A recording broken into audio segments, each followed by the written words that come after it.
Welcome back to another episode of Breaking Boundaries, the world's premier podcast for international students, or at least in the top 300. I'm John Clark with the TOEFL program, and I'm excited to introduce Chris Voss, the Associate Director of International Admissions at Michigan State University. Chris, welcome. Wow, thanks for having me. Of course. Now, Chris, I did my homework, and my homework was to Google you. And the first thing that popped up for Chris Voss is a guy who is an FBI hostage negotiator. Yeah, Are you familiar?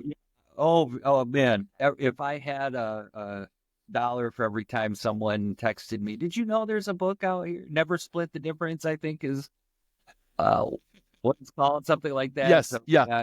yeah. Now, Chris, let me ask you this. For students who are unfamiliar with Michigan State, can you give us a little bit of a geographic orientation? Where is it Michigan State in the grand scheme of the U.S.? Yeah, so we're located kind of right smack in the middle of Michigan.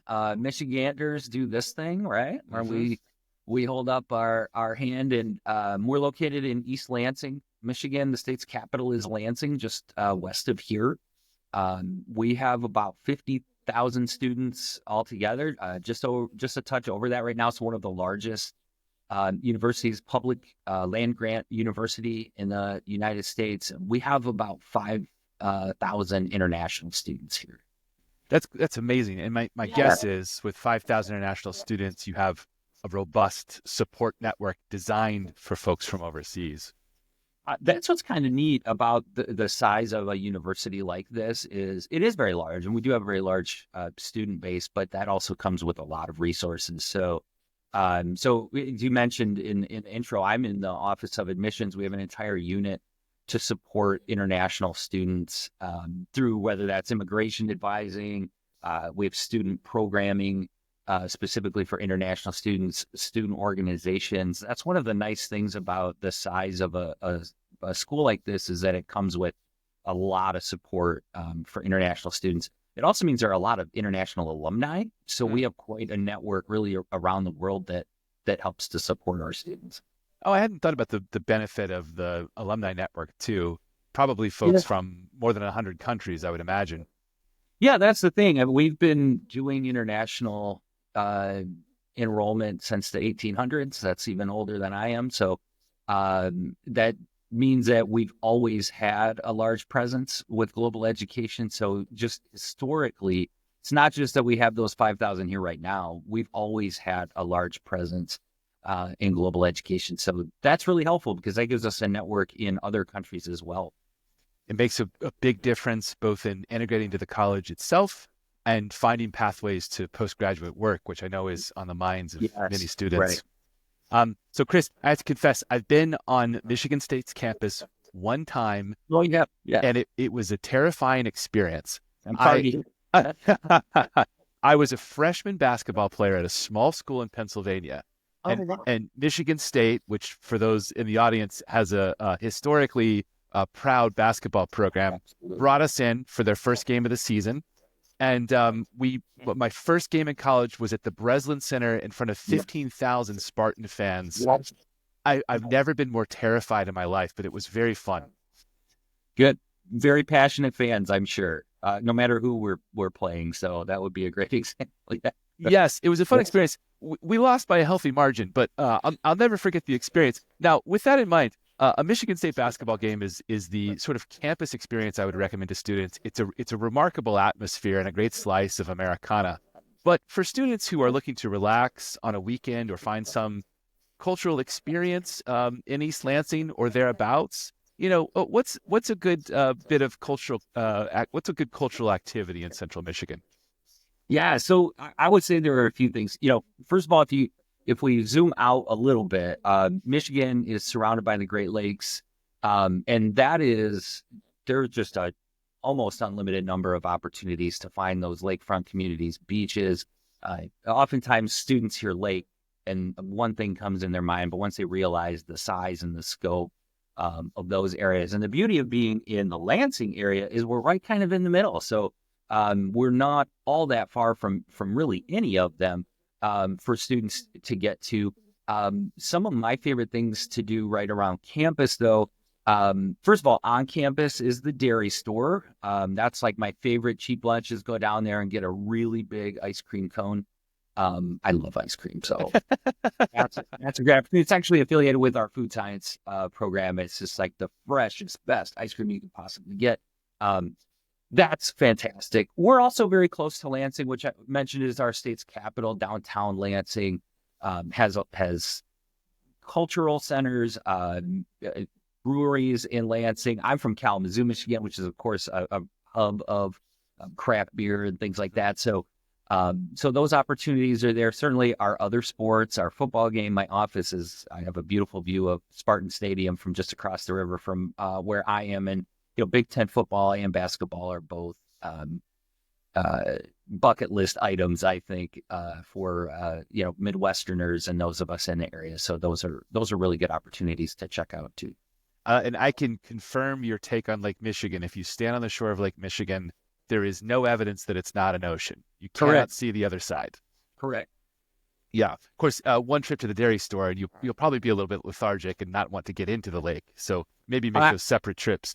Here's the thing, John. I go pick it up and then I walk back to the office. So I'm actually participating in a fitness activity. I like it. Yeah. So that makes it okay. I like it. It cancels the calories. Cancels it out. Yeah, I'm pretty sure. I love it. And part of the tradition of Michigan State was a land-grant university. And so long ago, the federal government funded the creation of these land-grant universities that often have deep roots in agriculture and engineering, yes. Right? And so it's interesting that the Dairy Center is part of the food science program. That's a cool campus feature. Yeah, very much so. We have a very rich history in agricultural sciences and again, food science. Yeah. So stepping back from all the benefits of living and studying in Central Michigan, international students have many hurdles in their effort to obtain both admission and a visa. Do you have any general tips for international students that are looking to study abroad, perhaps in Michigan?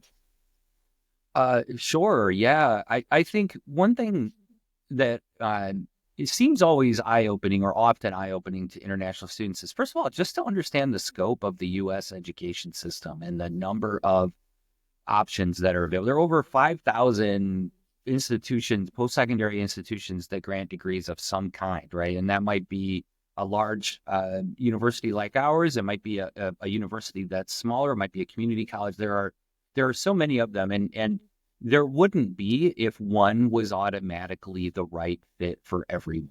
So I think one thing that's really helpful as students search is to really try to find something that's the right fit for them. And that might be an academic fit, a financial fit, a cultural fit, a cost of living in the region might have played into that. Whatever those conditions are, I just would really encourage students to understand the scope of that. Why do I say that in response to your question, about preparing and even going through the visa process? That's one of the things that students are going to be asked is, why did you choose this school? Why did you choose this school? Why did you choose this program? Why is this your academic path? And I think the more thoughtfulness that goes into it in the college search process, the more that answer that can be authentic and can be satisfactory when they're going through that process. I think it's important for them to be able to articulate what their plan is, and that works best if they actually do have a plan and have put a lot of thought into that process. You've touched on another question I had, and that was Sure. Common mistakes you see students make in their application. It sounds like a lack of specificity about why they want to go to MSU might be part of that. Is that fair to say that you do want to see some indicator that some research has been done? Yeah, I think that's one, especially again in the visa process, maybe even more so than the college application process. Is I've talked to students, and we've talked about this a little bit, John. But I've worked for other institutions as well and advised students. Sometimes they want to go into that visa process. But I've always wanted to go to the United States. Well, that's great. But but that type of flattery isn't what we're looking for right now. What we want to hear is, what is specifically your plan and why, and what work has gone into that. So I think it helps if students have done that research and have really thought about why they're on the path that they're on. Yeah, and on a that's very helpful context. Another note on your previous answer, you mentioned the size of Michigan State. I do want to reiterate to international students that on many large American campuses, Michigan State included, yes, there are 50,000 students, but when you're on campus in East Lansing, it doesn't feel like there's 50,000 students I there, agree. Right. right?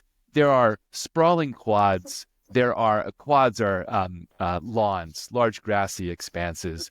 And if you major in a particular course or program, you'll tend to go to the same handful of buildings, and you kind of find your campus pocket.